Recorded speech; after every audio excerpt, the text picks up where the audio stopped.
NJPW Nation, where wrestling discussion lives.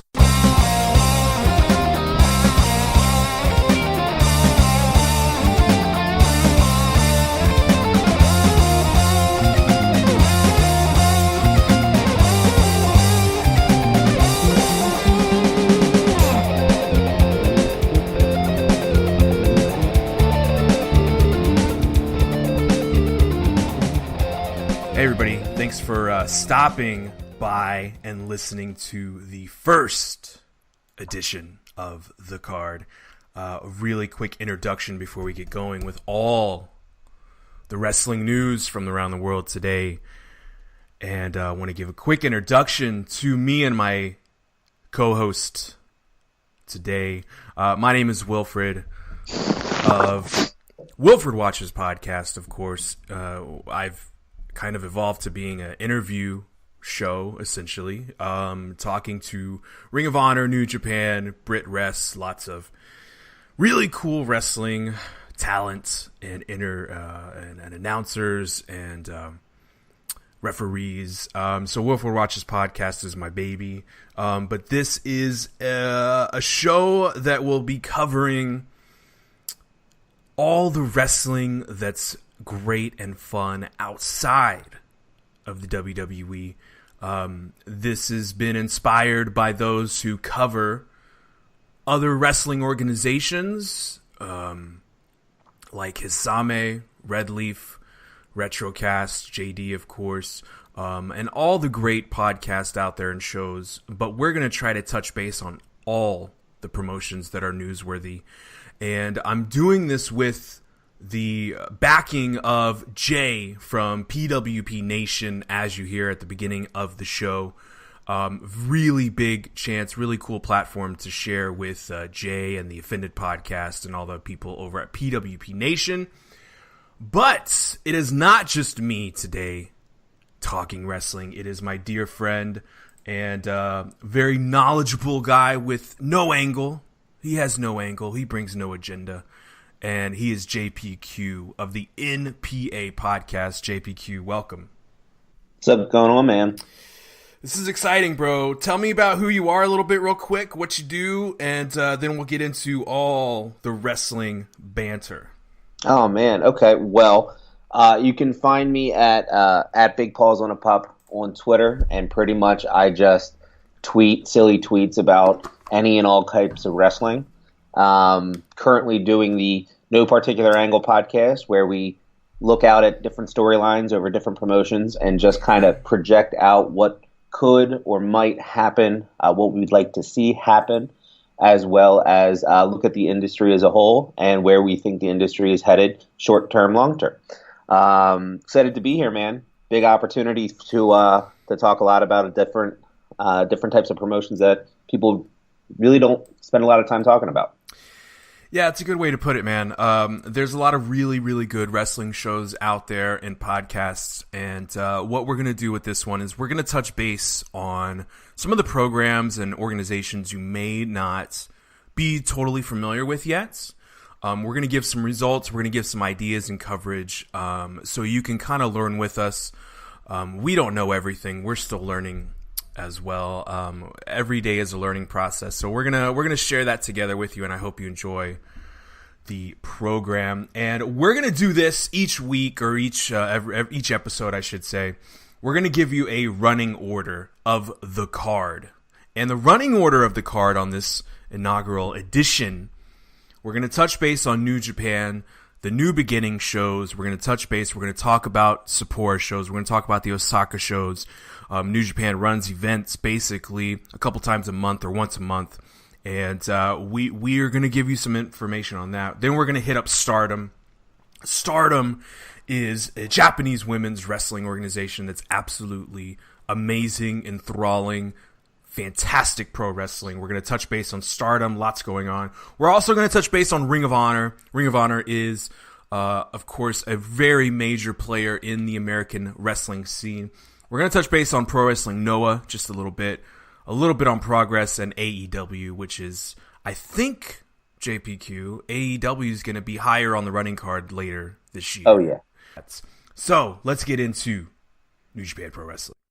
Hello, everyone. This is the Professor from Wrestling Council Illustrated. That's WrestlingCouncilIllustrated.weebly.com. We are wrestling by the fans, for the fans. Results, star ratings, op-eds, top tens, and interviews with all your favorite wrestlers from around the world. That's the Wrestling Council Illustrated e-magazine. WrestlingCouncilIllustrated.weebly.com. 30分一本勝負を行います。 All right, so here we are. New Japan just had a couple of shows on the weekend, and it is the New Beginning in Sapporo. So what we have is a couple of good cards. We split up all the title matches, and we had some good shows. We had a show yesterday and this morning. We are recording this on the 3rd. So we just ran through the 2-3 card as well. So first, JPQ, we're going to talk about the card on the 2nd, which was yesterday. First match we had was Ren Narita and Yamura. These are two guys that are called Young Lions, and they are basically coming up as fresh talent. They have a limited skill base, and I think that we saw from these two Young Lions, these dojo boys, that these two boys are starting to progress just a little further. Ren Narita got the victory with a front suplex hold, just under 10 minutes. Ren Narita is a very talented young guy.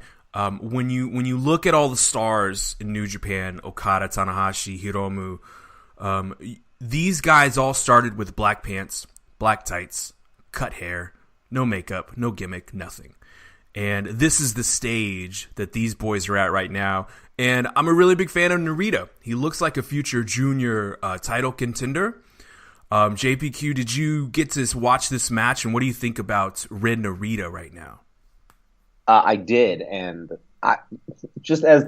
when it comes to the Young Lions as a whole, I just appreciate how clean they work. Ren Narita especially, when he's in that ring and he's kind of doing what he's doing, whether it's the Boston Crab, whether it's a drop kick, whether he's selling for his opponent, everything he does, you can tell that he's focused. And he's been focused since he's come up back half of last year, and that continued through this match with Yuya. Yeah, he's progressing very quickly. They kind of got started last year, and I think, personally, that these two names, in addition to the next guy we're going to talk about, Shota Umino, I think these are the guys that are going to be going on excursion pretty soon. I think that their next stage in their development will be coming around this springtime. So I'm really excited about that. In the next match we'll touch base on is Toa Henare and Nakanishi, absolute legend, taking on Shota Umino. Shota is the son of Red Shoes, the referee you'll probably see or you might have seen pictures of. And he tagged with a Kaientai Dojo guy, Yoshida. Yoshida has learned his skills from Taka Michinoku's school and promotion. Hinari got the big win in this match, pinning Shota, and I'm really high on Toa Hinari. What do you think about this match, JPQ? And do you think he's ready for a title challenge yet? He's getting there, which is funny because again, last year I wouldn't have been there, but he's put on some good work. He had a great weekend. I like the team of Hinari and Nakanishi because it's either Dad Nakanishi and a Hinari son, or you're looking at a Toa Hinari and an old Hinari and Nakanishi. Like I like the dynamic together. Like to me, they look like they're related, which is fun. Shota had a good showing for him. Yoshida's like my dark horse. I want him. I've been rooting for him since I saw him last year, and he's just every match he just does something a little bit different that kind of turns me off a little bit. But I think longer term, I think he'll be a player. But he's just not there yet. You can really see the difference between Young Lions and what they're doing at Kaientai right now with regards to progressing their stars faster. Yeah, but overall, it was a good match. The Young Lion process is tried and true all of the big players come from the dojo system, and you could really see a difference in class and training, as you just pointed out, between other promotions and the way New Japan does it. It's very brutal. It's very enduring, and it's fascinating to see these guys. I would not skip out on some of these undercard matches if you're new to New Japan. Really quick, there's a lot of great podcasters like yourself and Mike and lots of people out there, Amy and Jen, who actually got into it a year ago. So if you're just getting into it after Wrestle Kingdom and you're a really big fan, don't skip out on too many of the undercard matches, because these are going to be major players in 5 years' time. It's definitely worth a watch every now and then. The next match, though, is Taka Michinoku, formerly in the WWF Attitude Era, of course. He's teaming with Takashi Iizuka. Iizuka is a madman, and he's retiring soon after 30 years in the business. He's tagging with Taka, taking on Tiger Mask and Tenzan. Tenzan and Tiger Mask get the victory. Nothing really crazy here other than is Tenzan, former champion, of course. He wants to tag with Iizuka again, which is weird. You have any comments on this match? I thought the match fell flat. I didn't love the ending. Thought it was, again, it was creative, and you kind of come to expect that. But it was one of those. I like the Tenzan Iizuka kind of reminiscing on their time. He's ending. Tenzan kind of wants to get involved, and Iizuka's having none of it, which then led to the DQ. I hope that they don't. I hope Iizuka's career ends with never tagging with Tenzan again. I think that's just a good end to a good finality to that storyline. Overall, decent match, stupid ending, in my opinion. I wouldn't mind seeing them face each other in a one-off kind of meal. I think that would be cool, but I wouldn't be okay with that. Retirement match. That's a good retirement match. Yeah, but as far as a tag, I agree with you. I don't know. It would be funny, but for him to go out like that, that's cool. If that's what he wants to do on his way out, then that's cool. The next match on this card, we had a wild 10-man match with an interesting combination of factions. There's a lot of factions in New Japan, and we had a kind of combination of Chaos, which is ultimately the babyface, the big babyface group of the last 10 years or so, and Funky Weapon Group. What do they call Funky 69? I don't know. That's Taguchi and Yano and I guess Makabe.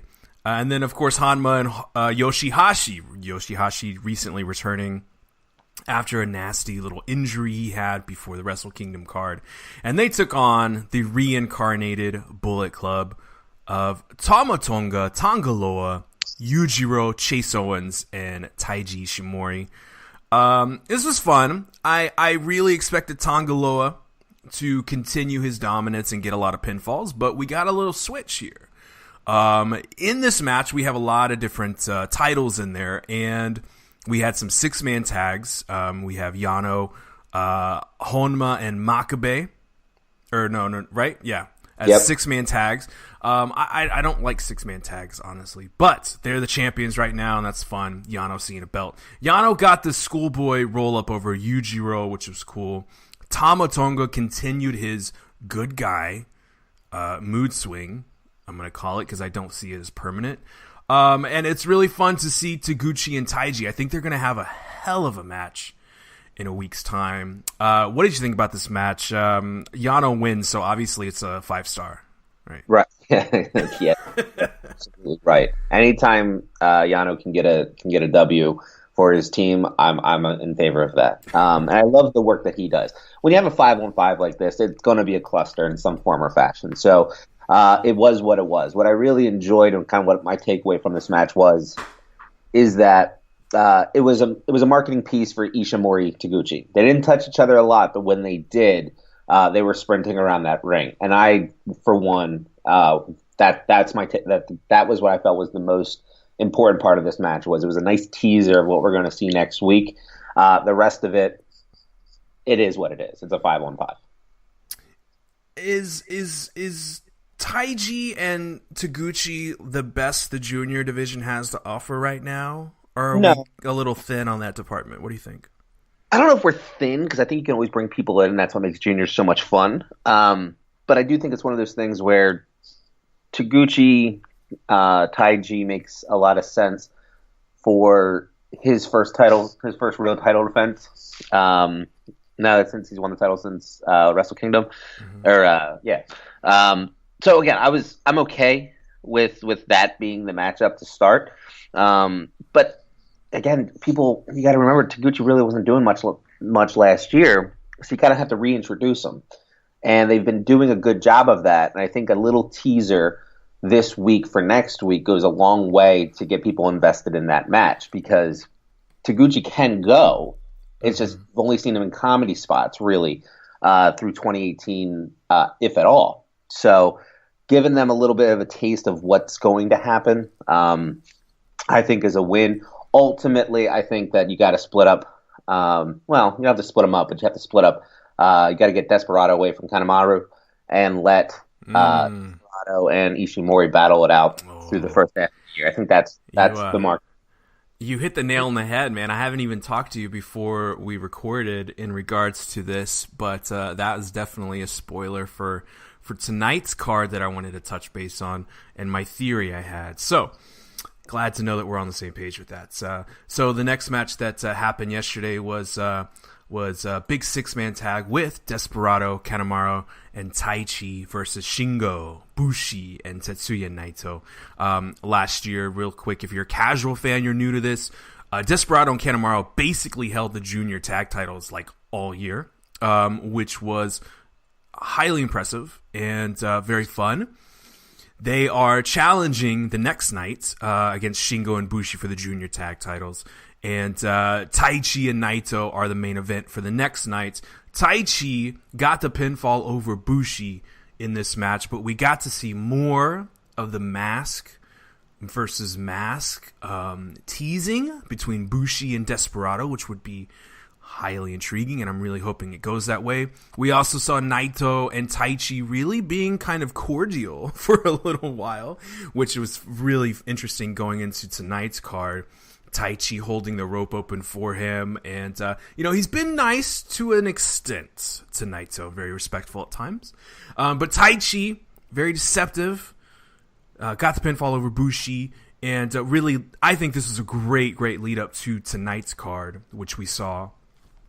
And my one question for you, before watching today's match, is Taichi a legitimate threat for this Intercontinental belt, or is he just a cult fan favorite? He's a cult fan favorite. Yeah. I think he's been doing a great job with his run with both the open weight and then what he's been able to do since then.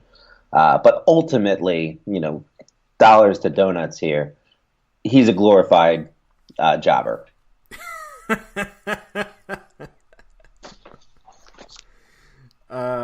Okay, well, any other comments about the match? I think when looking at the card, so 2 quick points on it. So when you're looking at the card, Taichi over Bushi was the only option that you could go with. You needed to build Taichi. You needed to kind of keep his momentum going. That makes sense. And you're certainly not going to put him over Naito, and you're certainly not going to put him over Shingo. So I was okay with how it finished. But so speaking to your point about Taichi holding the ropes open for Naito and showing a bit of respect, especially with what we're about to talk to, which happened today.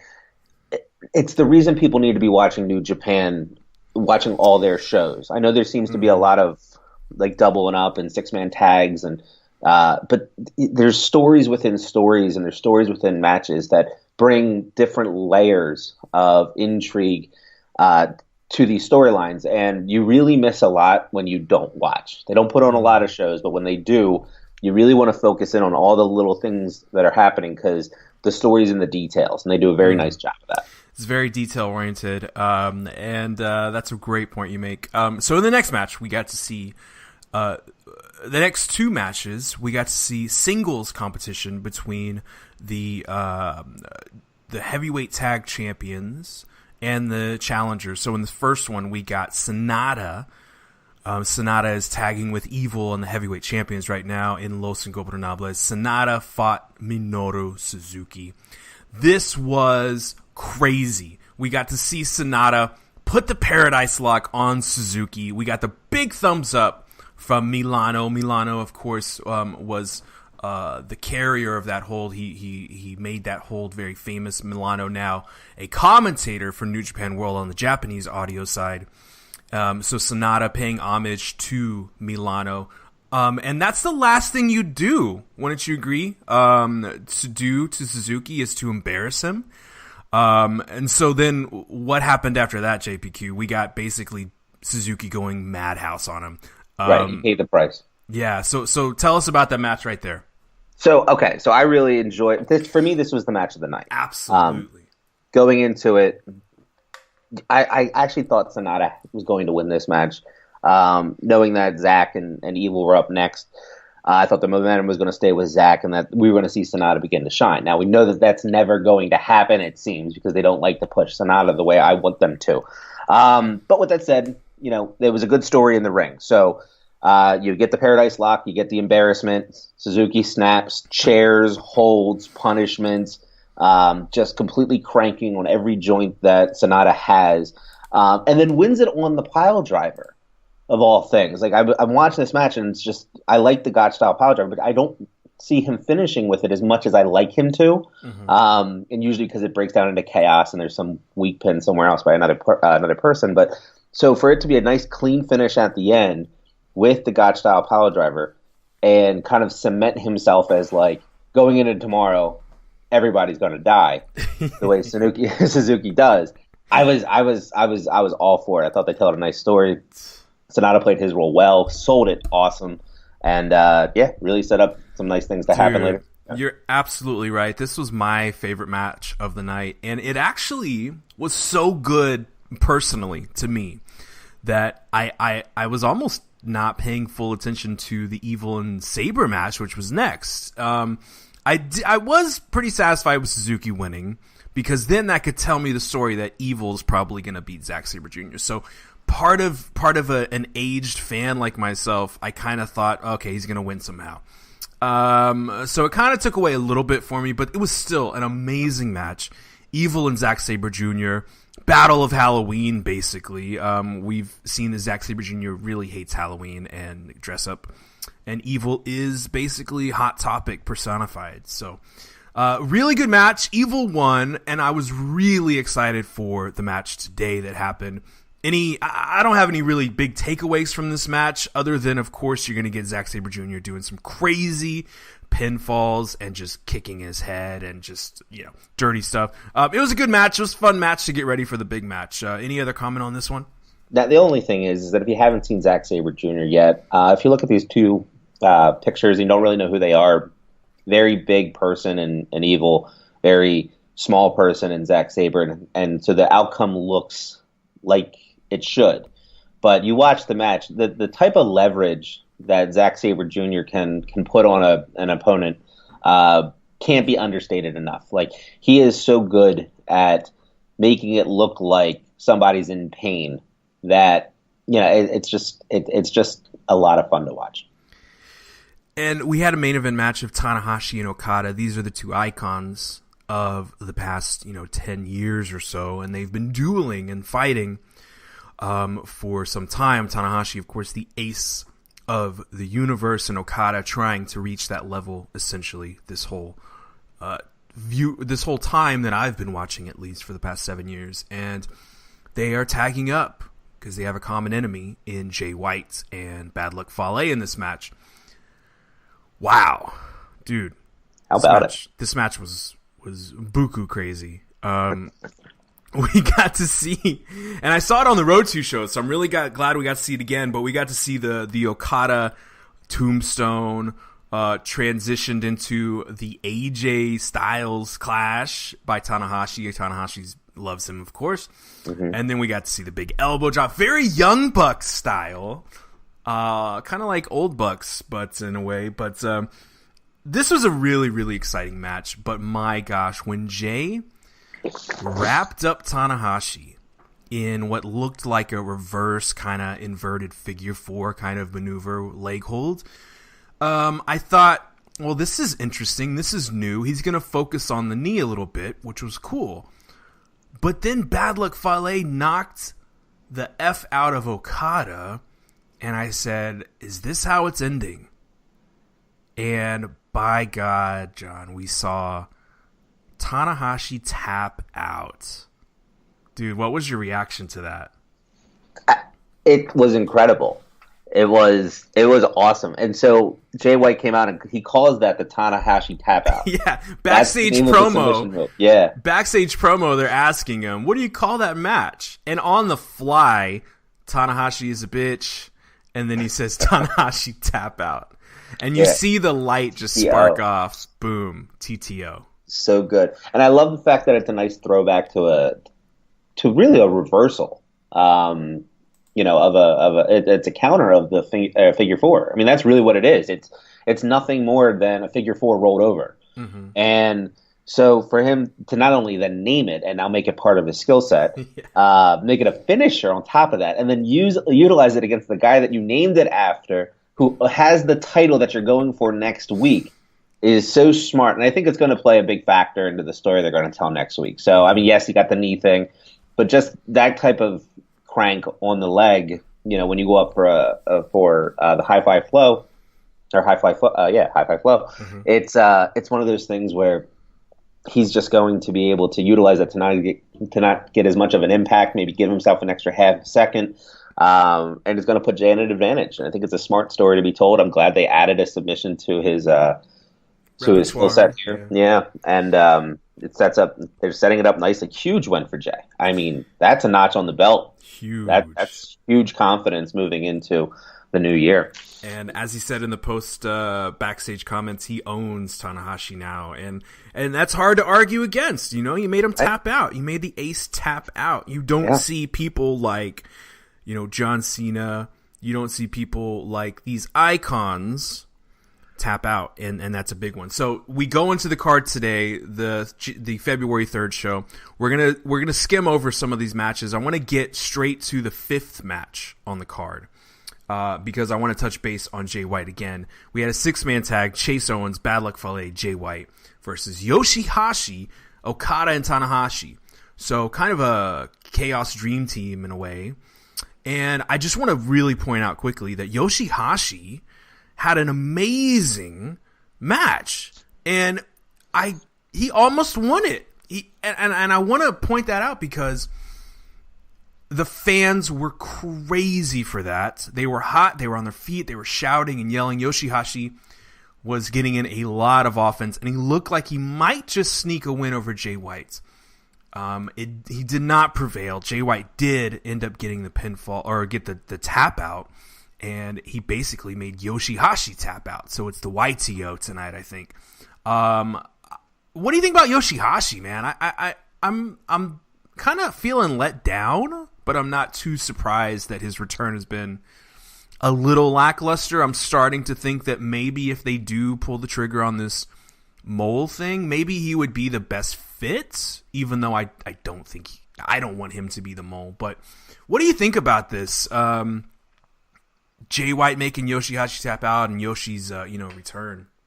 Yeah, I mean, Yoshi's G1, he had a great G1. He had some great matches in there, and he kind of continued that tonight and showed really what he can do. I think it sets up perfectly for the heel turn. Like, my mole is show, and I will ride that. Yeah, me too. At the end of days, but everybody thinks it's going to be Yoshihashi, and then you look at the crowd out in Japan tonight, and how much they were backing him. And then Jay to get the fall over him then creates that kind of swerve where, okay, well then he's not the mole now, because why would you pin? And so now, now you're not expecting it from an audience perspective. So for them to then let him turn heel, what I assume will be next week, right? Because that makes the most kind of sense. Mm-hmm.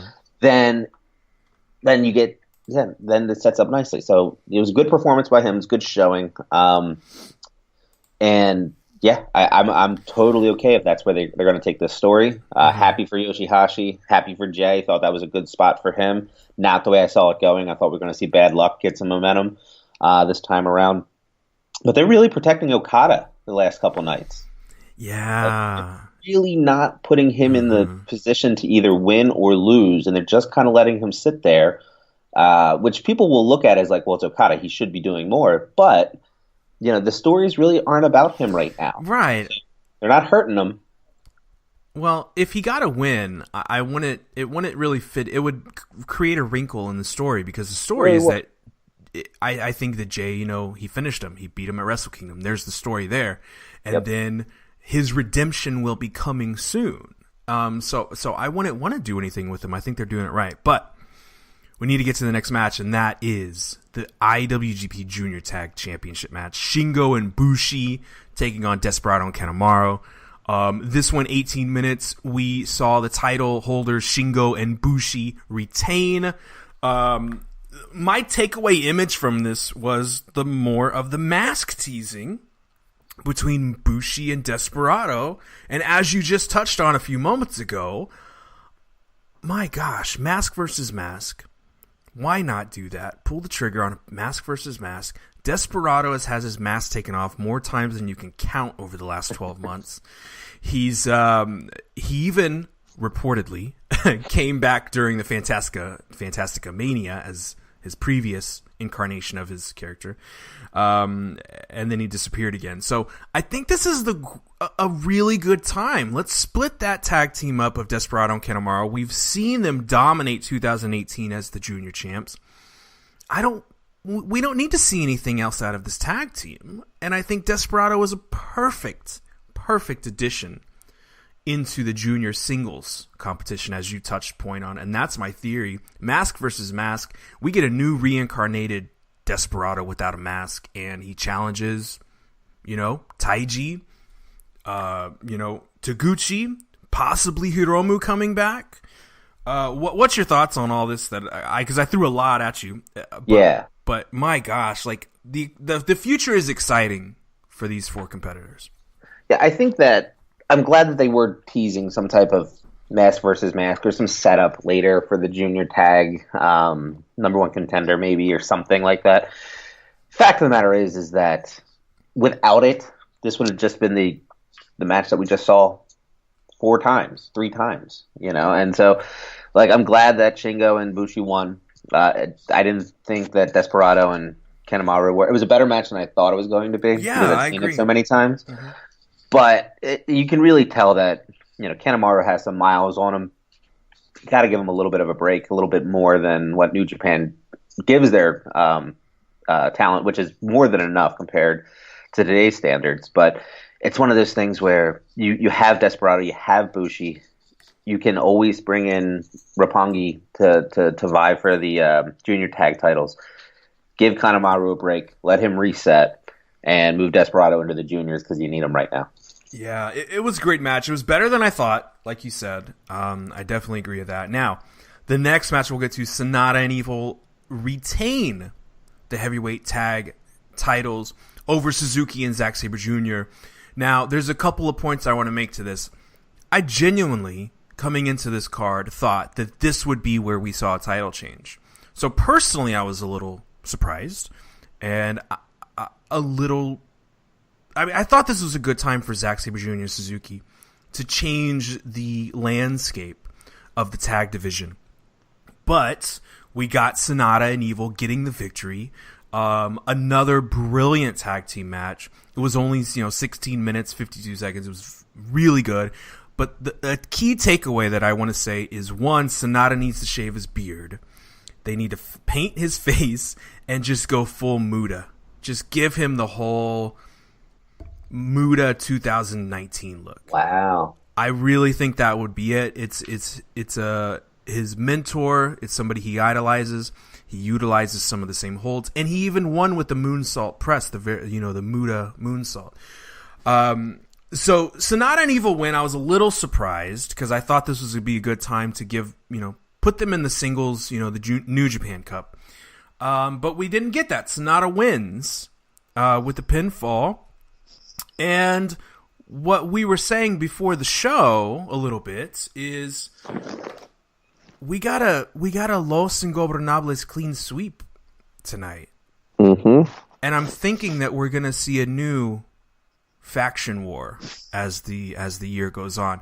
What did you think about the tag match, though, first? Yeah, so with regard to the Tag match. I just love, if you watch this match and then you watch the ending, 16 minutes and 52 seconds, probably one of the shorter, if not the shortest, of like your major, your last 4 matches of the night. And boy, did they work hard. Yeah. Like, look at Sonata and Evil at the end of that match. They win, but you can tell from an energy perspective they lost. So I really enjoyed Suzuki and Zack Sabre Jr. in this match. Obviously, we know that they're tag team champions in other parts of the world. They have a good chemistry together. They work well with Sonata and Evil, but they hurt them tonight. They pressed them. They challenged them. They really brought credibility to Sonata and Evil from a tag team perspective, which again they had. But anytime you can get a clean W over Suzuki, that's just a win. I'm surprised that he took the loss. I thought Zach was going to take the loss. But yeah, it was a hard fought victory. Definitely like the most output by any competitors tonight. Those 4. I'm just gonna say it. I want to see Makabe and Honma in the title contention, just to carry it for a couple of months. I think that would be a fun little match. Okay, I'm going to let you say that because I'm on the completely other side. So do you have an idea of who you want to see challenge next? Now, I really like to see. I think it's got to be Bullet Club, right? I think with the faction war that's kind of being set up, I think that makes the most sense from a progression perspective. If they're going to go outside, I'd really like to see Archer and Davey Boy come back in for an extended run. I know that they're not right now, but that's really the team that I think can put the most squeeze on Sonata Evil. Hanma's fun, Makabe's fun, but again, Hanma still freaks me out every time he does that headbutt, so I'd prefer him not wrestling. I totally agree with that, but I think that the tag title, we're going to see that pick up after the MSG show, and I think something that can kind of just simmer before we get to this, what looks like an eventual LIJ versus Bullet Club kind of feud. I think that's going to take over, and that's what we're going to remember 2019 for. But I don't think we're going to jump right into it. I think that'll actually start after MSG, but we'll see. It'll be interesting. I'm excited.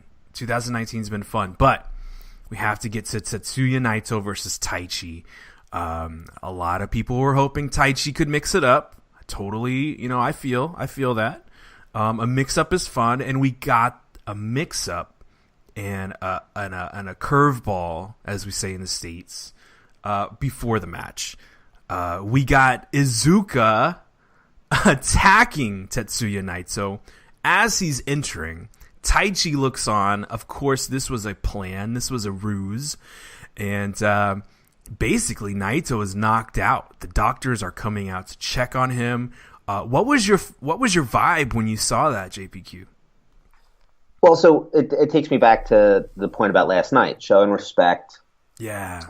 Building the story off of this is a title match that is the biggest one of Taichi's career, so he's going to give a little bit to Naito from the respect perspective, and then for it to turn prior to the match starting and Iizuka coming out and just demolishing Naito as Taichi's just smirking in the ring.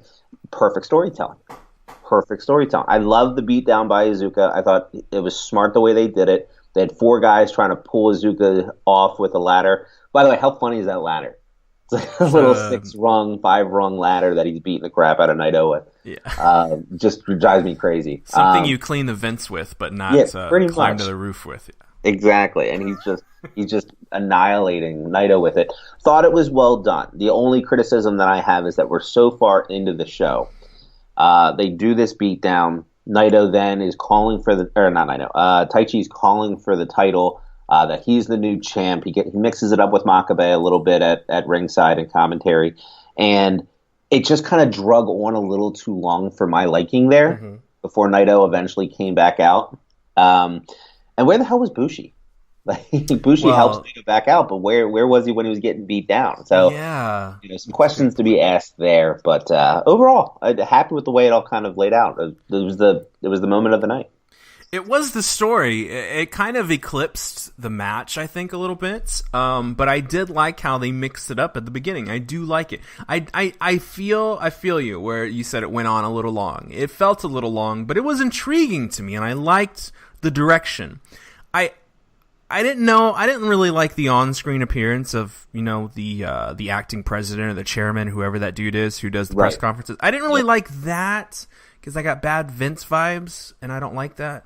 But I liked it. I liked the change. I liked Taichi really going out of his way to try to earn a forfeit victory for the title. That was extremely clever, and I don't think anybody was expecting something like that. We did get a match, though. They went on. It was brutal. Naito was doing his best, and I think because of the inexperience in big title matches, like you said, Taichi's, one of his bigger matches ever, I think his inexperience in a title match of not going for the quick pinfall when the bell rung. I mean, attack. Go. Finish him off. He's already wounded. He's bloodied. And you gave too much time. If we're going to be super critical of it, you gave too much time for Naito to recover. We saw Naito recover. We saw a devastating pile driver through a Japanese table. And that's not wood, man. That's concrete, I think. It was a good spot. Good break by the table. Well done by Naito. Disgusting pile driver. Naito ended up again, and I've been saying this since G1, one Destino is not enough, and that's a concern. You see Jay White already, not even champion yet, already has backup maneuvers. You see Zack Sabre Jr. has different maneuvers, different ways to finish you off. You have Sonata, different ways to finish you off. You have all these guys, and then you have the Destino. You have to hit it once or twice or three times. And I think that's a huge concern, and I question about that as this still goes on to 2019.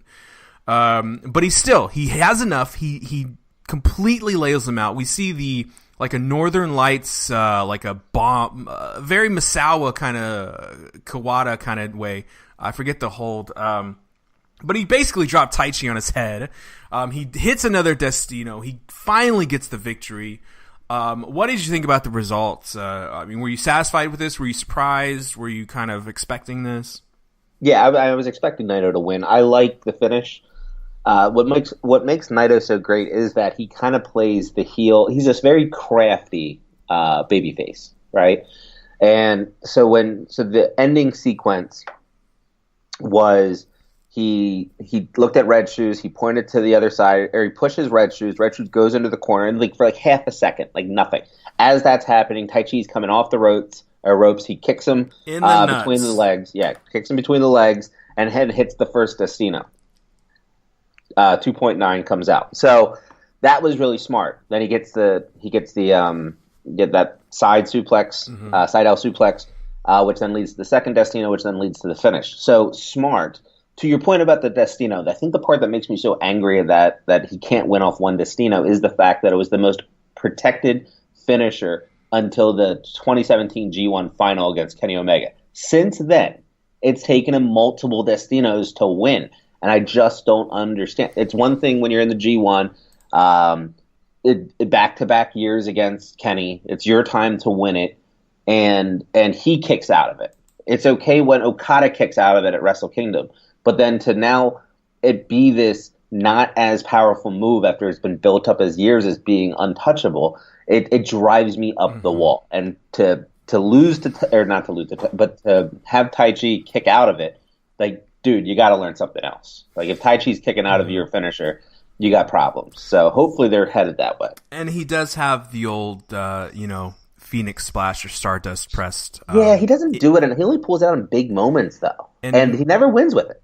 And maybe he needs to have a variation or something like that. We'll see. Well, real quick, we have another card in about 8 days' time, and that is New Beginning in Osaka. And other than some tag matches, we'll probably get some new direction of where we're going to go after that. We see Jushin Thunder Liger come back in an early match. We see Naito and Taichi opposite sides in a 6-man. We also see Honma tagging with Yoshihashi. That could be a little signal, maybe a red flag. Maybe we do get a little Maltese in that. We'll see. We see Makabe and Yano tagging up versus Tama Tonga. and Tongaloa. Most importantly, we have some title matches, and we have the Junior Heavyweight Championship, Taiji and Taguchi. We kind of touched on it already. I think Taiji retains. Do you think anything other than that? No, although I think we're going to see a good performance out of Taguchi. Yeah, Taguchi can go. Performance. Yes, he can. He's to a casual viewer, he's definitely way better than than the comedy acts. He's a tremendous junior. We see Okada and Bad Luck Fale in a singles match just before the main event of the evening. And I think this tells us what happens. I think the results of this will be kind of obvious to how it goes. And with the lack of title changes this weekend, I'm starting to think they might just pull the trigger on Jay in the main event when he takes on Tanahashi for the heavyweight championship. Just with the lack of title changes, what do you think about that? I think the possibility is looking a little more... the percentage level just went up a little bit after this weekend. Yeah, it's such... I'm not convinced. Just a percentage. Right. Just slightly went up. It's so hard to say that Tanahashi isn't going to win his first defense with the title again, because it's Hiroshi Tanahashi, and he's the ace. However, you're kind of in this new booking era of New Japan, and you really got to... I mean, you have the mole kind of sitting there in the background, which really hasn't been referenced terribly too much since before Wrestle Kingdom, so you can always call back to that. It's a good spot for Jay to win. It really brings some power to New Beginnings that New Year's Dash kind of fell flat on, and gives some momentum into the beginning of the year here. I'd like to see Jay win. I think Jay's ready to win. I think we put too much on tenure within the company, but yeah, look at his body of work over the last 18 months. And again, you have the built-in story with the fact that he's owned Tanahashi. Ever since he lost at Wrestle Kingdom 2 years ago, he's had his number. So it makes a lot of sense for me for him to go over. It's a tough call. I think I'm going to go Jay White on this one, though. That's the subtlety and the detail-oriented thing that we were talking about earlier that New Japan does. They've given us every reason to doubt our original ideas. They've given us every conceivable reason to doubt what we thought was going to happen. Could happen. And that's the beauty.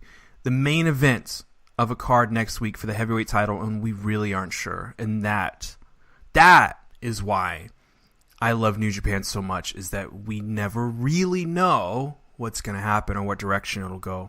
And that's why I keep tuning in at 3 in the morning and stuff. So good stuff coming up. We're going to touch base on Stardom next. So here we go. 本日のメインイベント、ワンダーオブスターダム選手権試合30分一本勝負を行います。 Alright, Stardom Wrestling is obviously some of the best women's professional wrestling, and nobody better than JPQ to tell you about that, because he's dived in with both feet. He's jumped in head first, however you want to call it. And I'm swimming. And he's swimming, and he's thriving. He is Olympic swimming at record paces, breaking records. It's so much fun. It's basically less than $8 a month. You get multiple events per month. You get the archives of Io, Kairi, Tony Storm. You get all the match. It's definitely worth a few bucks. It's money.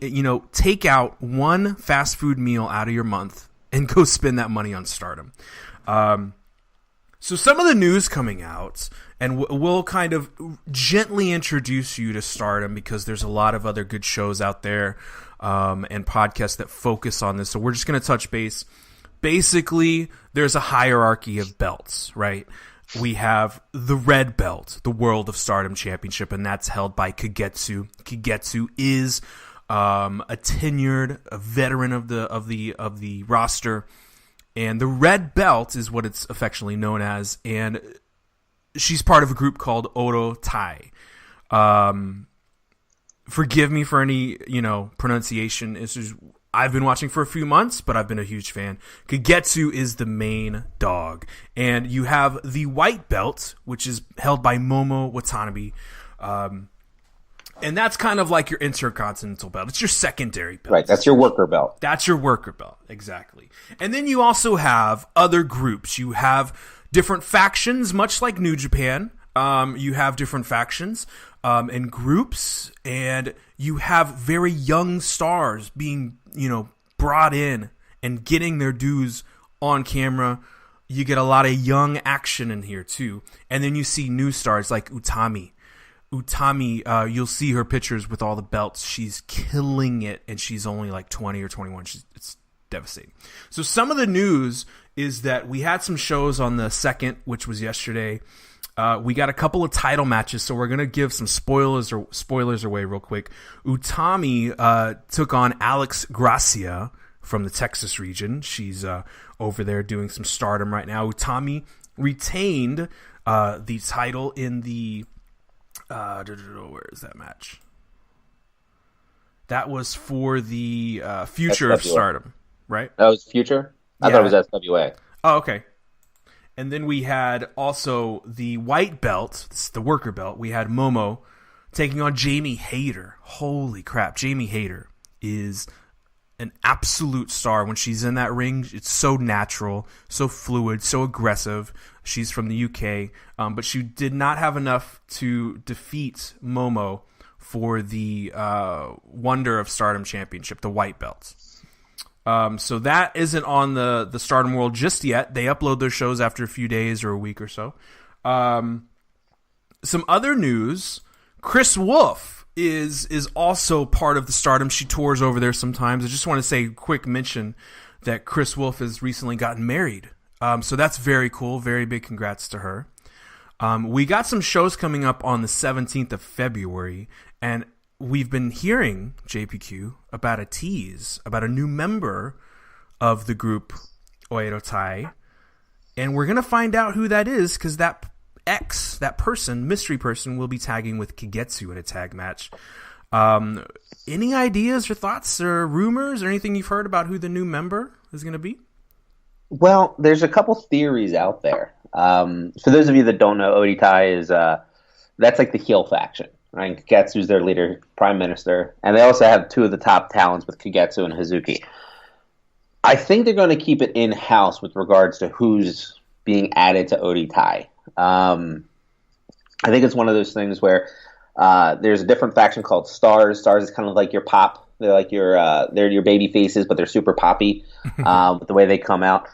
And I think it's coming out of there. I think there's enough room to kind of allow that area to breathe. And then there's Queen's Quest. There's also JAN, but we'll get there. There's Queen's Quest, which is kind of front-loaded right now. You have Momo, you have Utami, you have AZM, you have Konami. The more I think about it, the more I think it's going to be AZM. I think AZM makes the most amount of sense because you really kind of need to thin out Queen's Quest right now, the faction Queen's Quest. It could go that way. If it is Stars, I think it's going to be Tam.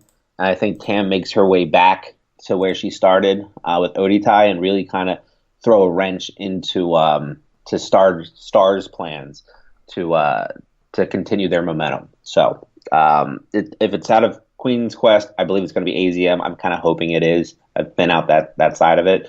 And if it's not out of Stars, Tam Nakano makes the most amount of sense. And she's really been putting in good work in high-profile matches. And for them to get someone like that who's really coming into her own as a worker, it just makes them all the more dangerous. And a really big shout out to a friend we have in Japan, Maxwell. He's goes to quite a few shows. He's an expat living over there, and he's given us a lot of information. So a big shout out to Maxwell for sharing some of his knowledge of firsthand experience of being at some of the Stardom shows. Very exciting times for Stardom. We're going to see Stardom coming to Mania weekend in New York, which is super, super exciting to see. There. And JPQ is going to be there. Of course, Mayu is another name that's been in the business. She just had a big, anniversary, 8-year, I think, or something, anniversary event. And so she's possibly a name. We're going to see her in Ring of Honor as well. So that's really exciting. And we wonder, maybe somebody like that joining the fold.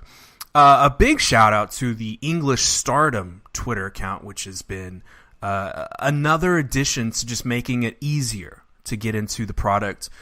Sharing tweets. Of course, there's a Japanese Twitter and an English Twitter. And we saw a tweet there was a backstage video obtained of Kagetsu talking with a mystery new member of the group, and that was really cool. I really like that. Also on Stardom World, JPQ, I don't know if you've seen it, but there's some like a new backstage kind of thing before the show, which was on I want to say the card, the Osaka show. Yes, thank you. Right. And that was really cool. You got to see him kind of warming up, training, speaking to some of the fans. That was really cool. So check that out on stardom-world.com. If I can jump Absolutely. in on Stardom real quick. So not to plug them terribly too much, but it is one of those things where they're in a transitional period.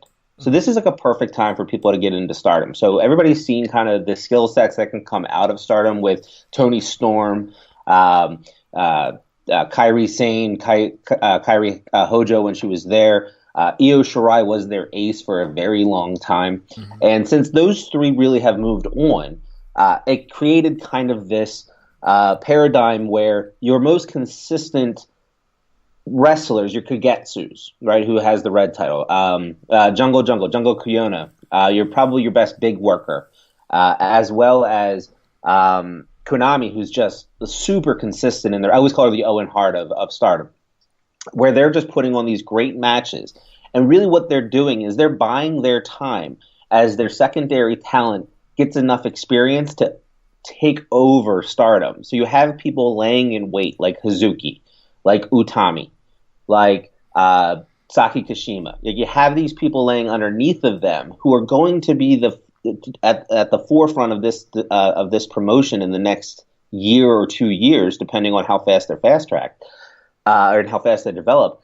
That this is a great time to get in, learn who they are, and then once they take over, now you're the first to say, "Hey, I saw them 2 years ago. I saw them in 2019 when they were still on the undercard." Mm-hmm. It's a very exciting time. They're doing very nice work, great stories. They bring in international talent to run tours. That's why we're seeing and their new names a lot too, which is really exciting as well. Right, you get to learn more about the wrestling outside in the world when you watch Stardom, and they put on a very good product, and they're very smart with how they lay it out over the course of the week to kind of let you punch into Stardom World every week, and they have subtitles. So again, you're not missing much there. No commentary, so you're really focused on the crowd reaction. It's a very intoxicating watch.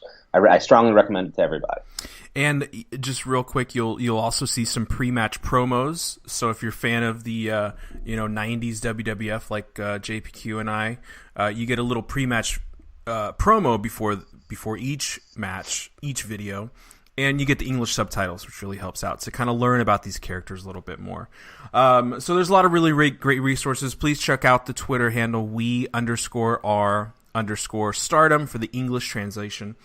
And a big match, a big card coming up on 2/17, the February 17 show. We got the high-speed belt owned by Hazuki, part of Oedo taking on Azumi, AZM.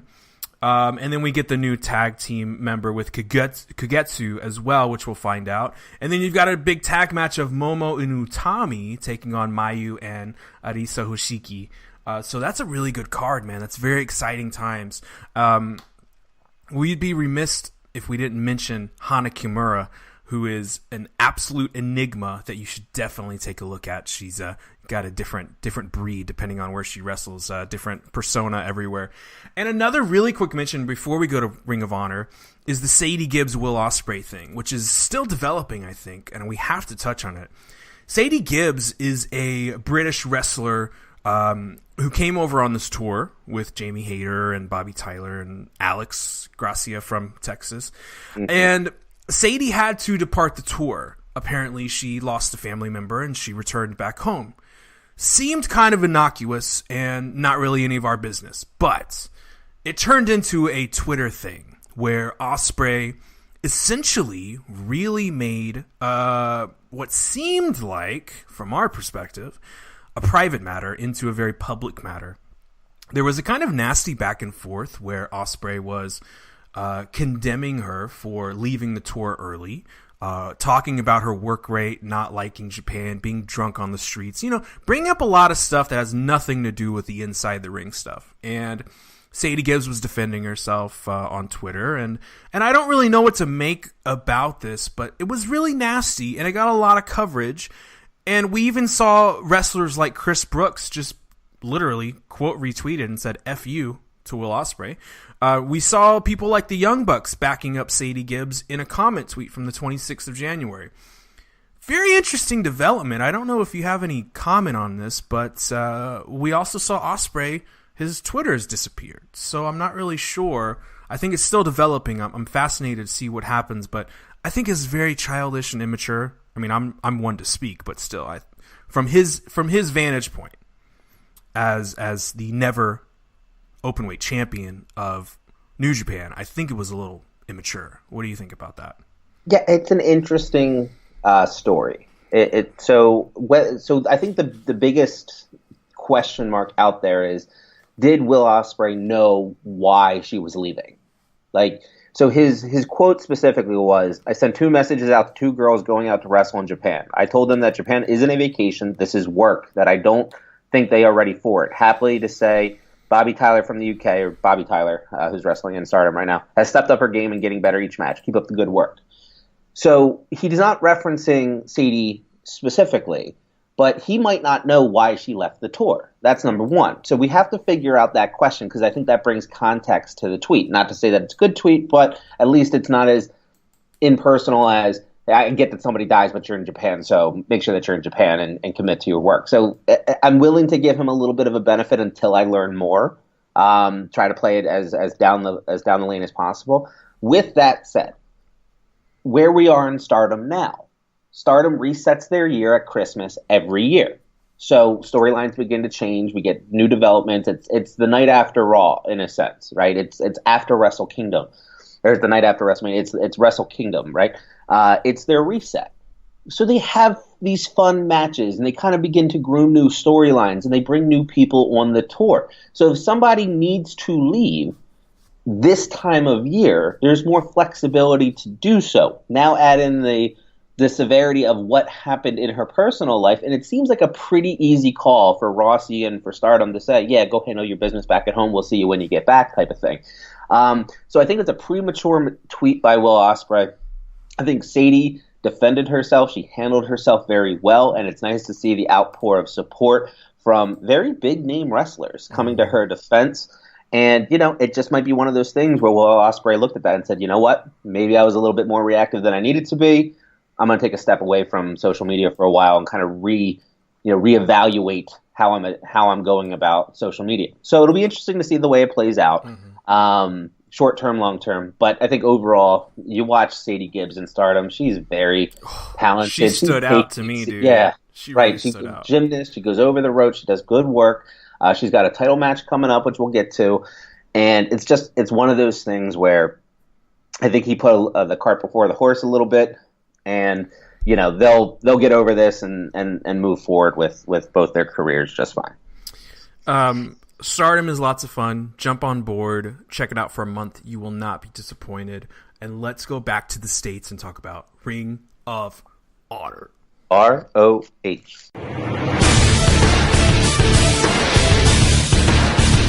All right, Ring of Honor is really looking exciting.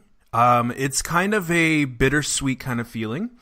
I got to see them on the weekend pass, and it was a very exciting and fun show. Shout out to Anthony from Smart to Death who was there. We got to see lots of people. Courtney, Killer Cross Fanatic was also there. I got to meet her. Got to meet some of the wrestlers that I've interviewed on Wilford Watches podcast. So that was very, very exciting. So thank you for Shane Taylor for taking some time out of your show to come meet me and say, hey, PCO, thank you for saying hi. I appreciate that and get a photo. Ring of Honor is exciting as hell, but the matches that they're putting together are questionable to me. So Ring of Honor have new players in the game, basically. Bandito, drawing blanks here, bud. You got Bandito. You have Juice coming in. Juice is helping out for a little bit. Right. You got Mayu coming over for a little while. Mm-hmm. The Kingdom's still doing their thing. Rush. You got Rush coming in. Mm-hmm. There's a couple different people. I think really it's more about their signings, right? So bringing in PCO, bringing in re-signing Silas Young. Brody King's now there. right? Brody King, PCO, yeah. Mm-hmm. Yeah. So it's like they're bringing in talent. They're trying to be competitive. And I think overall, whether it's just a quick stint, like with Mayu, probably like with Rush, or the longer term signings like Bandito and Brody King. Hot Sauce Williams, Jonathan Gresham's on there, of course. Yeah. Gresham's still there. Yep. Mm-hmm. Willie Mack is making an appearance, and it looks like he's going to stick around a little while. So I'll tell you, I got to see that belt in person, and it's big and beautiful and gaudy and lovely all at the same time. It's pretty sweet. I'll take your word on it. So yeah, we also have players like Roosh coming in, original Los Ingobernables, Dragon Lee, who my heart thumps for. There's a lot of big players. And Mark Haskins, Progress, legend. I'm excited, man. I'm really hoping that they turn the corner. But some of the booking decisions are kind of weird, like the matchups and the groups. I don't want to be too judgmental too quickly, but it's kind of weird. Some of the matchups are kind of strange so far, but I think they're learning their talent. Yeah. I'm chalking that up to kind of what we're seeing. They got to know what they have. They got to. I just don't think they do yet. I mean, booking's never been really one of Ring of Honor's strong suits. It's all about in-ring work. So I'm willing to give them a pass, provided that they over the next couple months they really begin to figure it out. So Ring of Honor has a big Bound by Honor show on February 9th. And some key matchups that I want to look at is Villain Enterprises, of course, Brody King, PCO, and Marty Scurll. They're going to be taking on the Kingdom, Matt Taven, and those, hashtag Honor Club girls. We'll be all over that. You got Jeff Cobb, the TV champion, taking on Silas Young, which will be a brutal match, I'm sure. We talked about Mayu coming over from Stardom. She'll be taking on the women's champion, Kelly Klein. Kelly Klein in person is vicious. I really have a newfound respect for her, seeing her live. You get to see Roosh come in for the Miami shows in Lakeland and Miami. And then we get the Zack Sabre Jr. versus Colt Cabana matchup, which is going to be an intriguing old school amateur wrestling kind of matchup, I'm sure, and lots of fun. So Ring of Honor's got some fun things coming up. I would just say this, that with the impending MLW and Impact kind of formation that they're going to be working together a little bit more, I would say that ROH better stay on their toes, because MLW and Impact are really, really, gaining some traction. And you've got GoDaddy sponsoring MLW. You've got Impact free on Twitch. There's some really key factors that could make MLW and Impact a really big thing. Even with losing some guys, we saw, like you said, Davey Boy Smith. Davey Boy Smith got a title last night on MLW tapings. Mm-hmm. You see filthy Tom Lawler over there just winning the title last night. By the time this goes out, people will probably know about this already, so forgive me. So they've got some really, really, really good players. And MLW is also free on YouTube after the show comes out. So what do you think, man? I mean, I kind of think MLW and Impact could be that number 2 brand if ROH doesn't, stay on track. Well, number 2 behind AEW, because AEW is eventually going to surpass everybody. I don't think this year. No, I think not this year, but they are going to be eventually number 2 soon enough. You know what it is for me? I really like what Ring of Honor is doing. They're trying to compete. And anytime somebody's trying to compete, and there's wrinkles in this because people don't know a lot of these wrestlers. And I'll go back to Mayu for just a second. Like Kelly Klein is a monster. Like she is nothing but power.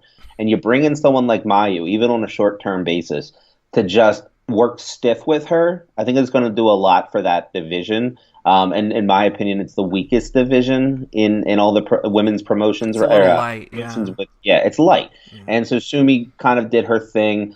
Dashwood can't get out there as much as she'd like to. So bringing Mayu in, I'd like to see Stardom create a relationship with Ring of Honor where they send more talent over there.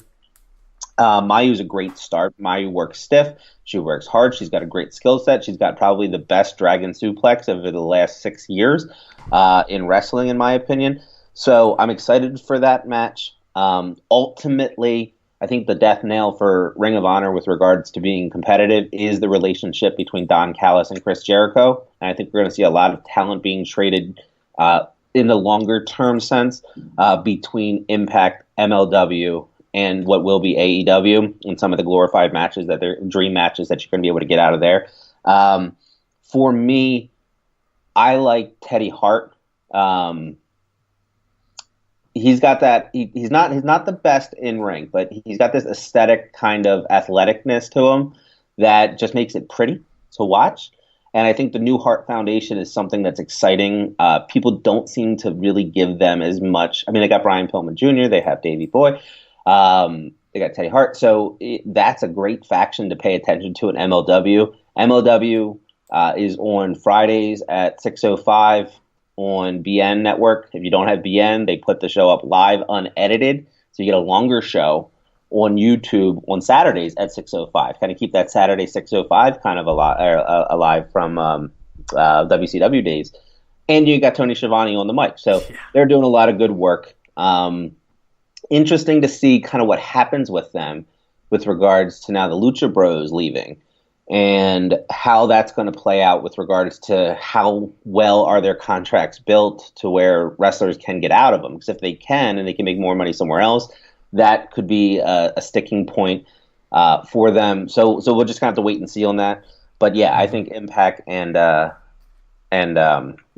are a real threat to Ring of Honor and establishing themselves as number 2 in the short term. Some really great points about the accessibility of MLW and all these companies. They're really going out of the way to make things very available to the fans for very little cost or no cost at all. The thing I'll say about the Lucha Bros, I think that, and Court Bauer, who essentially runs MLW, has been very transparent online with his dealings with and against Ring of Honor for some of the talent that was under contract for MLW. You got the whole Roosh versus LA Park thing that's scrapped essentially, and it was already announced. He's been pretty transparent, so I think that the Lucha Bros has like a TV deal with MLW for now, but since AEW's not on TV for a little while, I think they're going to still kind of be in a working relationship. But yeah, you're going to lose people when there's that much money involved, and if there's a WWE versus WCW thing happening again, then it just makes the smaller companies even smaller. And I hope it doesn't turn out to be that way like the 90s, but we'll see. It's going to be tough to compete on that landscape when there's 2 major players and then everybody else is below that. But there's a lot of money to be passed around. Wrestling is hot. Everybody is enjoying wrestling, having fun with it. And, I think some of the appeal from the 90s is starting to come back, where casual fans can jump back into it with some familiar names, familiar voices like Schiavone. So it's exciting. It's exciting. We'll talk more about it as the weeks go on and as the year goes on. But we're going to touch base on a couple more companies before we bounce out. Let's go to Noah real quick. What's happening, wrestling fans? My name is Conrad Cushman, and I am the host of the Everything Pro Wrestling podcast. Everything Pro Wrestling is a show by the fans, for the fans. And if you guys want to listen to our podcast, go to anchor.fm/EPW. We are also available on Apple Podcasts, Google Podcasts, Spotify, Stitcher, and TuneIn. Now let's get back to Wilfred.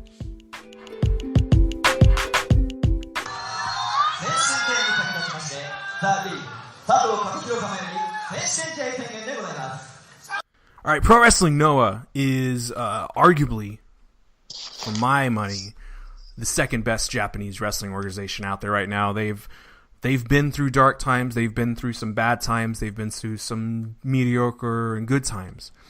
And I credit all of my newfound love for Pro Wrestling Noah to Hisame and those who share the broadcast online.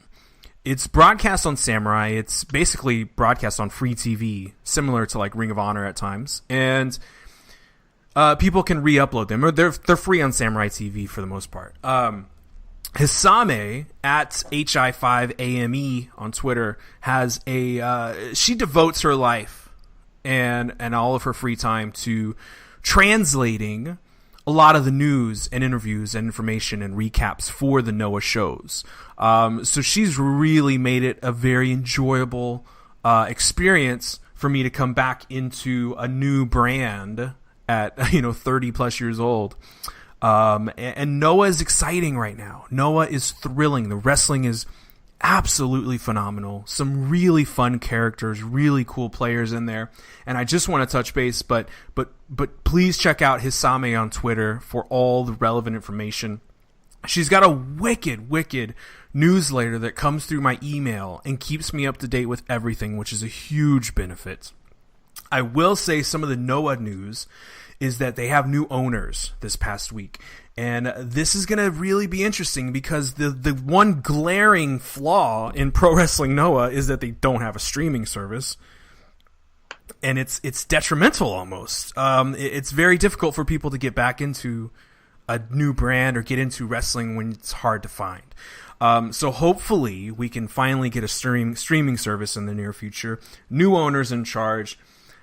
Eddie Edwards is returning. JPQ, I don't know if you've heard about this, but Eddie Edwards is coming back to Noah.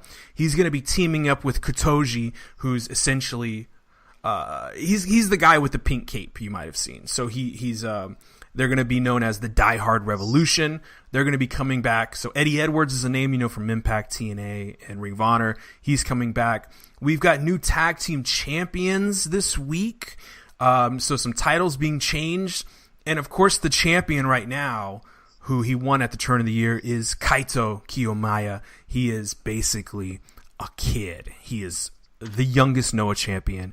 He's carrying this brand into a new generation, and it's absolutely thrilling. You've got people like Marufuji coming back from some bad injuries last year and just he dominated 2018. He didn't dominate, but he threw his body on the line for us and came out. Well, he was like bones and just a couple of muscles put together. So he's kind of recouped. He's going to be coming back in February, which I'm excited for. And of course, JPQ, you know about this. Hideo Itami is taking off, it seems like. And his previous name, Kenta, of course. Kenta, he is Pro Wrestling Noah. And if he goes anywhere, it seems like there's nowhere else he can go. Yes, he would fit in New Japan. I'm sure there would be room for him. Yes, he could go to AEW down the road. Sure. But Noah is home to Kenta. And to bring in the new generation like Kaito would be fascinating to see. So we got some stuff. Kaito will be taking on Marufuji on the March 10 show. We've also got the junior heavyweight title, Daisuke Harada versus Tanaka. And so some really fun stuff coming up. So please go follow Hisame on Twitter for all the information on that. Have you had a chance to keep up with Noah at all? I know it's kind of not yet. I have actually. So when Ledette came in and took over, one, they committed. They bought 75% of the company. Yeah. So number one, they're showing that they're committed to the cause of bringing Noah out. I think with Eddie Edwards going back, I think with Kenta, just timing up his release from WWE, he's headed back there. I think that's why that happened the way it did. I think he knows something that we don't know with regards to their plans in the short term, long term. I'm excited for what Noah can do. The fact that if you haven't seen Noah, and I've only seen matches, you got people like Yohei, you got people like Hayata, you got Kenta coming back and watch the reason that he was signed as to WWE to begin with is because he's so good at what he does in ring, and he didn't really get to exemplify it on the grandest stage of them all. The way Noah and injuries played a factor for sure. So again, it's a very strong promotion from a wrestling perspective. It's a lot of fun. It's very different than what people might expect coming out of Japan. To me, it's the clear number 2 in Japan from a wrestling perspective behind New Japan. And I think they're going to make a big splash here in 2019. So if you haven't yet, check it out because it's a lot of fun. And yes, Hisame is the reason that I know about everything and anything to do with Noah. And she's really helped guided a lot of people through and bring the awareness stateside for me at least, but worldwide if you follow her. to what Noah's doing. So very exciting. Mm-hmm. Absolutely. And I have to say Nakajima is an absolute hunk. That keeps me on board as well. Let's jump over to Progress really quick. Progress is in the United Kingdom, of course. Very young promotion still, about 6 or 7 years old. Been watching for a few years now. Some of the highlights, if you're not into Progress, I would definitely say, of course, Walter. Walter is still the heavyweight champion right now. He's still the title holder. But one of the younger guys that I won't shut up about on Wilford Watches podcast is Chris Ridgway. Chris Ridgway is schooled in hard as F. He is very thin. He's got a lot of tattoos, but he's ripped like Finn Balor, basically. He's ripped, he's small, and he kicks so hard. He's a very exciting young talent, Chris Ridgway. He has been on a winning streak of late. Since the November, December in Progress, and he has called out Walter for the belts. And Jim Smallman, the owner, one of the 3 owners of Progress Wrestling, has signed the contract. So we're gonna see Walter and Ridgway pretty soon, and I think this would be a perfect time to go ahead and get the belts off of Walter. That's fun. We got JPQ, I don't know if you keep up with this, but you've got tag team champions in Progress as Paul Robinson and Will Ospreay, the Swords of Essex. Mm-hmm. Ospreay returned on Unboxing Live in December. It's an unannounced card, and Ospreay came back with Paul Robinson. They have a long history, Swords of Essex, teaming back up in Progress, and they won the tag titles off of Aussie Open. Holy crap. And they defended at the last show against CCK, Chris Brooks and Kid Lycos. Lycos re-injured. He dislocated his shoulder, which kind of took away some of the glamour, the glitter, or whatever from the match. It was a thrilling tag match in the main event for the tag titles, but Lycos got hurt. And from my friends who actually were at the show, Archie and others and some others, they actually kind of ushered the crowd to go ahead and walk around the ring because we need to attend to his injury. So leaving a show with somebody injured on the floor really took away a lot of the excitement of that tag match, but I would definitely recommend taking a look at that tag match. Kid Lycos, it looks like it was just a dislocation. He's had the worst luck ever, but he didn't break anything. He's going to be okay, and he'll actually be announcing or hosting at the Riptide's event. Riptide is a very cinematic kind of production for a very small, intimate, dark lighting, smoky atmosphere down in Brighton on the south coast of the UK. So Kid Lycos, I think he's going to be okay. Just a really, really bad luck. I hate it for him. Jordan Grace, everybody's favorite, is the women's champion over at Progress. And what have you had a chance to watch Progress yet? I have, yeah. Progress is one of those, for me, so I watch a lot of wrestling, so I can't watch everything. Right. And unfortunately, British wrestling has kind of fallen to my bottom of my list. But the nice thing about Progress is that you can catch matches online. So you just go to YouTube or you just type it in, and you can find matches from different chapters, some high profile, some not so high profile. And then you can really get to know the characters, get to know the wrestlers, so that if you want to jump in, what Progress does very, very well is that they run their pay-per-views and they call them chapters. Very rarely have I been able to catch a chapter that didn't spin me up to what was currently going on in the landscape of Progress. They do an excellent job of educating newer fans through the pay-per-view. So if you haven't jumped on board yet, you can catch up pretty quick through watching one of what is their pay-per-views, but what they call chapters, which can be a little confusing from time to time if you don't know. So yeah, as far as Ridgway goes, he's an up-and-comer. I don't think that he beats Walter yet. I think that he keeps it. They have that relationship with WWE. They're building him on the NXT UK side. I think they're going to keep his momentum going in both promotions for now, and they should, because he's ridiculous. And Jordan Gracie's done a nice job out there for him. She's been strong. She's really headed that division nicely, in my opinion. And then, the Swords of Essex are just, it's just some of the best tag team that you're going to find. Yeah, so they're doing great work out in Progress. Yeah, and Ospreay is a total heel in Progress, and he's paired with Paul Robinson, who is absolutely terrifying. There's a nice dynamic, yeah. He's 5'0", but will murder you, and it's terrifying. So you spoke about YouTube and Progress. I just checked out Progress's YouTube. They have chapter 55. The entire pay-per-view chapter is online for free, and some of the matches that you should go check out on this card alone. You got Zack Sabre Jr. versus Marty Scurll, so hello. You've got the Atlas title, which is their secondary belt, and it's usually the big boy belt. So if you like to see some beefy slaps, you get to see Walter taking on Matt Riddle and Timothy Thatcher. So you know what's coming in that match. And then the world title match for Chapter 55 was Travis Banks beating Pete Dunne. So you know these names from NXT UK at this point. Go check out that. That's free on YouTube. That'll give you a taste of Progress Wrestling. And as we said at the top of the running order, AEW is a new player. And right now, they're at the bottom of our card, but they're making headway. They're moving into... they're making appearances on smaller indie shows. They're making signings. They're getting people excited. They're getting their shirts removed from front row at Royal Rumble. They're making a lot of headway, and it's been literally like 32, 33 days. Looks like Best Friends, Chuck Taylor, and Trent could be on the way. Looks like Lucha Bros are going to be on the way at some point. Kenny Omega could be at the announcement later this week.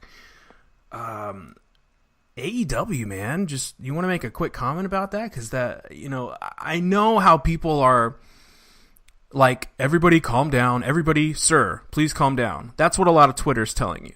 But you have to get ready, man, because there's an Interplayer 2. They're here. And, we're not going to see a fruition of it in the next month or two. But my gosh, they're building that foundation quickly. And they're smart with their marketing. I mean, taking advantage of the internet wrestling community, really building a roster around being elite. Like they're marketing themselves as the best wrestlers in the world, and when you look at their roster, they're not too far off from it.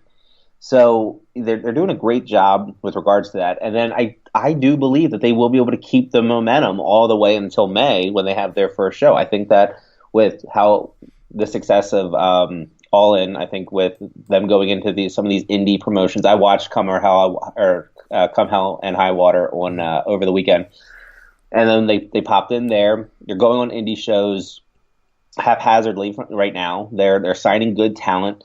There's a lot of things to be excited for, and if they can get Kenny Omega, which again it seems like he's headed that direction, they can really make a splash with bringing all that fandom in.